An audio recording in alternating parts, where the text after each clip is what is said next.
Good afternoon बच्चों। आज हम पढ़ेंगे कक्षा 7 की हिंदी। किताब है बसंत, पाठ है 15 नीलकंठ। आप भी निकाल लें अपनी किताब और मेरे साथ साथ पढ़ें, ठीक है। नीलकंठ यानी कि नीला कंठ। उस दिन एक अतिथि को स्टेशन पर पहुंचाकर मैं लौट रही थी। यानी कि कवित्री कह रही है कि मैं स्टेशन पर एक अतिथि कौन होता है? मेहमान, है ना। तो मैं मेहमान को पहुंचा करके आ रही थी। तो ये कहानी किसने लिखी है? महादेवी वर्मा ने। तो महादेवी वर्मा कहती हैं कि एक अतिथि को पहुंचाकर मैं स्टेशन पर लौट रही थी कि चिड़ियों और खरगोशों की दुकान का ध्यान आ गया और मैंने ड्राइवर को उसी की ओर चलने का आदेश दिया कि ड्राइवर इधर चलो, इस दुकान की ओर। बड़े मियाँ चिड़िया वाले की दुकान के निकट पहुंचते ही उन्होंने सड़क पर आकर ड्राइवर को रुकने का संकेत दिया। मेरे कोई प्रश्न करने के पहले ही उन्होंने कहना आरंभ किया, सलाम गुरुजी। पिछली बार आने पर आपने मोर के बच्चों के लिए पूछा। यानी कि वो पहले भी गए होंगे। तो वो दुकानदार कह रहा है कि पहले जब आप आए थे तो आपने मोर के बच्चों के लिए पूछा था। शंकरगढ़ से एक चिड़ीमार 2 मोर के बच्चे पकड़ लाया है। एक मोर है, एक मोरनी है। यानी कि वो जोड़ा है मोर मोरनी का। आप पाल लें, यदि आप पालना चाहें तो मैं आपको दे दूं। मोर के पंजों से दवा बनती है। सो ऐसे ही लोग खरीदने आए थे। यानी कि उसके जो मोर होते हैं उनके पंजों से क्या बनती है? दवाई बनती है। तो ऐसे ही कुछ लोग खरीदने आए थे।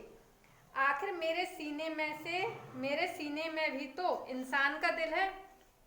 मारने के लिए ऐसी मासूम चिड़ियों को कैसे दूं?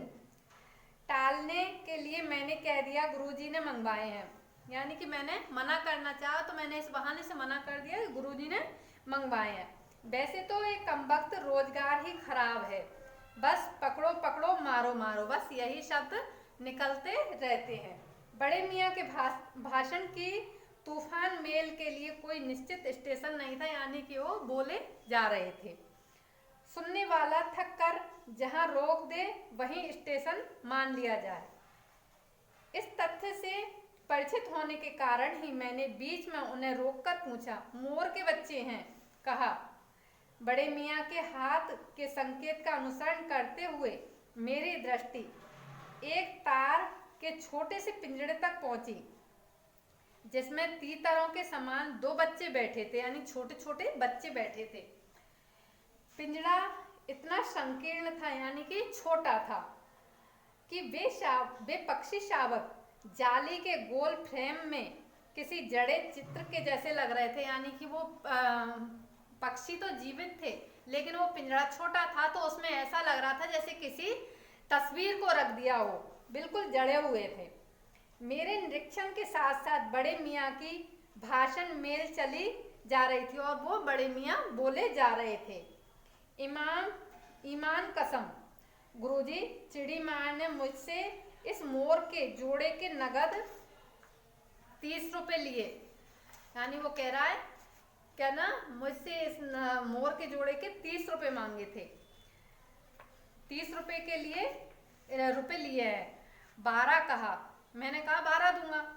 भाई जरा सोच लो, अभी इसमें मोर की कोई खासियत नहीं है। यानी कि अभी तो ये छोटे छोटे से मोर जैसा कुछ भी दिख ही नहीं रहा है। तो आप 12 ले लो। कि तू इतनी बड़ी कीमत ही मांगने चला है, पर मुझे क्यों सुनने लगे? आपका ख्याल करके पछता कर देना ही पड़ा। यानी कि आपका ख्याल करके मुझे फिर देना ही पड़ा। अब आप जो मुनासिब समझें वो दे दो। अस्तु। 30 चिड़ीमार के नाम के और 5 बड़े मियाँ के ईमान के देकर जब मैंने एक छोटा पिंजरा कार में रखा तब मानो वह जाली के चौखटे का चित्र जीवित हो गया। दोनों पक्षी शावकों के छटपटाने से लगता है मानो पिंजरा ही सजीव और उड़ने योग्य हो गया। यानी कि वो पिंजरा ऐसे लग रहा था जैसे कि यही अभी थोड़ी देर में उड़ने वाला है। घर पहुंचने पर सब कहने लगे तीतर हैं, मोर कहकर ठग लिया। यानी कि ये तो तीतर हैं और आपको तो मोर कह करके कि ये मोर है, मोर कह करके आपको इतने महंगे दामों में दे दिया। कदाचित अनेक बार ठगे जाने के कारण ही ठगे जाने की बात मेरे चिढ़ जाने की दुर्बलता बन गई। यानी कि मैं चिढ़ गया और मेरी कमजोरी बन गई। अप्रसन्न होकर मैंने कहा, मोर के क्या सुरखाब के पर लगे हैं? क्या मोर स्पेशल दिखता है क्या? है तो पक्षी ही, वो भी पक्षी है और ये जो मैं लेके आया हूँ ये भी पक्षी है।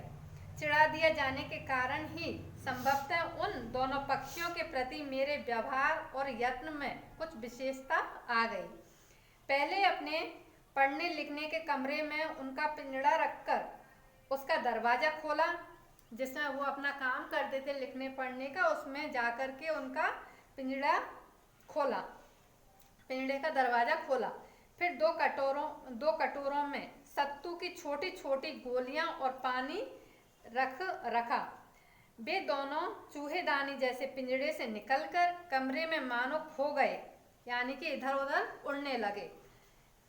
कभी मेज के नीचे घुस गए, कभी अलमारी के पीछे। अंत में इस लुका छिपी से थककर उन्होंने मेरे रद्दी कागजों की टोकरी को अपने नए बसेरे का गौरव प्रदान कर दिया। यानी कि मेरे जो पुराने कागज रखे हुए थे, रद्दी कागज रखे हुए थे, वहाँ उन्होंने अपना बसेरा बनाने की सोची। 2-4 दिन वे इसी प्रकार दिन में इधर उधर गुप्तवास करते और रात में रद्दी की टोकरी में प्रकट हो जाते। यानी दिन में तो वो इधर उधर उड़ते रहते और रात में वही मेरी रद्दी वाले जो पेपर्स थे, कागज थे, उनमें आकर वो अपना वास कर लेते। फिर अस्वस्थ हो जाने पर कभी मेरी मेज पर, कभी कुर्सी पर और कभी मेरे सिर पर अचानक अभिभूत होने लगते। यानी कि फिर उन्हें विश्वास हो गया कि ये मुझे ऐसे बांध के नहीं रखेंगे, तो फिर वो कभी कभी वो क्या पाले जैसे हो गए थे मेरे, और वो आकर के कभी मेरी मेज पर आ जाते, कभी सिर पर बैठ जाते, ऐसा करने लगे। खिड़कियों में तो जाली लगी थी, पर दरवाजा मुझे निरंतर बंद रखना पड़ता था। यानी कि कमरा था, कमरे में खिड़की भी थी और खिड़कियों में जाली लगी थी, तो वो कमरे का दरवाजा तो वो बंद रखते थे और खिड़कियों को खोल देते थे, जिससे कि वो इधर उधर घूम ले। खिड़कियों में जाली लगी थी, पर दरवाजा मुझे निरंतर बंद रखना पड़ता था। खुला रहने पर चित्रा यानी कि मेरी बिल्ली का नाम था चित्रा, कि खुला रहने पर कहीं चित्रा आ जाएगी तो इनकी जान के लिए खतरा रहेगा। खुला रहने पर चित्रा इन नवगंतुकों का पता लगा सकती थी और तब उसके शोध का क्या परिणाम होता, यानी कि फिर उसकी तलाश का क्या परिणाम होता, यानी कि वो इन्हें मार देती।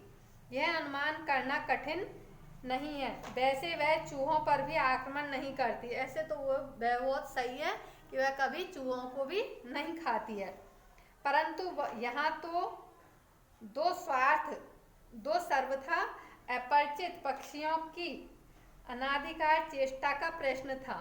लेकिन यहाँ तो वो तो उससे चूहे तो उससे परिचित थे, लेकिन यह तो उससे अपरिचित थे दोनों पक्षी। उसके लिए दरवाजा बंद रहे और ये दोनों उसकी दृष्टि से, यानी ऐरे गहरे मेरी मेज को अपना सिंहासन बना ले, यानी कि चित्रा को पता नहीं चले और ये दोनों मेरी मेज के पास में आकर इधर उधर घूमते रहे।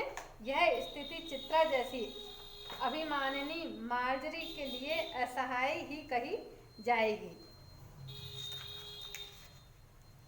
जब मेरे कमरे का कायाकल्प चिड़िया खाने के रूप में होने लगा, यानी कि चिड़िया खाने के रूप में होने लगा, तब मैंने बड़ी कठिनाई से दोनों चिड़ियों को पकड़कर जाली के बड़े घर में पहुंचाया, जो जीव जंतुओं का सामान्य निवास है। यानी कि पहले फिर मुझे क्या लगा कि मेरा कमरा तो चिड़िया घर बना जा रहा है, तो मैंने उनको पकड़ के और जाली के बड़े घर में घुसाया और जीव जंतु जहाँ सामान्य वास करते हैं वहाँ पे मैंने इन्हें छोड़ा। दोनों गंतुकों ने पहले से रहने वालों में वैसा ही कौतूहल जगाया जैसा नववधू के आगमन पर परिवार में स्वाभाविक होता है। ऐसा ही कौतूहल जब कोई नई दुल्हन आती है तो जब वो कौतूहल हमारे मनों में होता है, देखें क्या करें, तो ऐसा ही उन्होंने उनमें जगा दिया। लक्का कबूतर नाचना छोड़कर दौड़ पड़े और उनके चारों ओर घूम घूम कर गुटुरगू की रागनी अलापने लगे। बड़े खरगोश सभ्य सभासदों के समान क्रम से बैठकर गंभीर भाव से उनका निरीक्षण करने लगे। ऊन की गोद जैसे छोटे खरगोश उनके चारों ओर उछल कूद मचाने लगे। तोते मानो भली भांति देखने के लिए एक आंख बंद करके उनका परीक्षण करने लगे। उस दिन मेरे चिड़ियाघर में मानो भूचाल आ गया हो। यानी कि उनके चिड़ियाघर में कौन कौन से वो थे, कबूतर थे, चिड़िया थी, मोर थी, खरगोश थी, तोते थे, ये सारे उनके एक कमरे में उन्होंने बंद कर रखे थे। जालीदार वो कमरा था, उसमें उन्होंने उन सबको बंद कर रखा था। इनके आने से वो बहुत अच्छा लग रहा था और सब उनकी आगवानी कर रहे थे। किनकी? वो दो नए जो पक्षी आए थे उनकी। धीरे धीरे दोनों मोर के बच्चे बढ़ने लगे। उनका कायाकल्प जैसा वैसा ही क्रमशः और रंग में था जैसा इल्ली से तितली का बना था। यानी कि वो पहले तो वो तीतर जैसे छोटे छोटे लगते, उनमें मोर की कोई खासियत नजर नहीं आती, लेकिन फिर वो धीरे धीरे बड़े हुए तो वो मोर जैसे लगने लगे। उसी प्रकार लगने लगे जैसे पहले तितली छोटी होती है तो वो इल्ली जैसी लगती है, फिर इल्ली से वो तितली बनना स्टार्ट कर देती है। मोर के सिर की कलंगी और सघन ऊंची तथा चमकीली हो गई। चोंच अधिक बंकिम और पैनी हो गई। गोल आंखों में इंद्राणी की नीलाभ धुती झलकने लगी। यानी नीलापन झलकना लगा, नीलापन दिखने लगा। लंबी नील हरित ग्रीवा, यानी कि जो मोर की गर्दन होती है वो नीली और हल्की सी हरापन रहता है उसमें, तो लंबी नील हरित ग्रीवा गर्दन की हर भंगिमा में धूप छाई तरंगें उठने लगी। दक्षिण वाम दोनों पंखों में सलेटी और सफेद आलेखन स्पष्ट होने लगे। पूंछ लंबी हुई और उसके पंखों पर चंद्रिकाओं के इंद्रधनुषी रंग उद्दीप्त हो उठे। यानी उनकी जो पूंछ थी वो लंबी हो गई और उद्दीपन उठने लगे। रंग रहित पैरों की गर्वीली गति ने एक नई गरिमा से रंजित कर दिया। उसका गर्दन ऊंची कर देखना, या जैसे कि मोर देखता है ना गर्दन को ऊंची कर करके कि इधर क्या है इधर क्या है, तो ऊंची करके देखना। विशेष भंगिमा के साथ नीची कर दाना चुगना, पानी पीना, टेढ़ी कर शब्द सुनना आदि क्रियाओं में जो सुकुमारता और सौंदर्य था उसका अनुभव देखकर ही किया जा सकता है। यानी कि मोर कितनी अच्छी तरीके से देखता है, करता है। गति का चित्र नहीं आंका जा सकता, चलने का चित्र नहीं आंका जा सकता कि कैसे चलता है। मोरनी का विकास मोर के समान चमत्कारिक तो नहीं हुआ, यानी मोर ऐसे नहीं हुआ, परंतु अपनी लंबी धूप छाई गर्दन, हवा में चंचल कलंगी, पंखों की श्याम श्वेत पत्र लेखा मंथर गति, यानी कि धीरे धीरे चलना, मंथर गति आदि से वह भी मोर की उपयुक्त सहचारिणी होने का प्रमाण देने लगी कि ये मादा मोर है। नीलाभ ग्रवा के कारण मोर का नाम रखा गया नीलकंठ। मोर की गर्दन जो नीली थी इस कारण मोर का क्या नाम रखा कि नीलकंठ। और उसकी छाया के समान रहने के कारण मोरनी का नाम राधा रखा गया। जो उसकी पत्नी थी मोरनी थी उसका नाम राधा और मोर का नाम नीलकंठ रखा गया।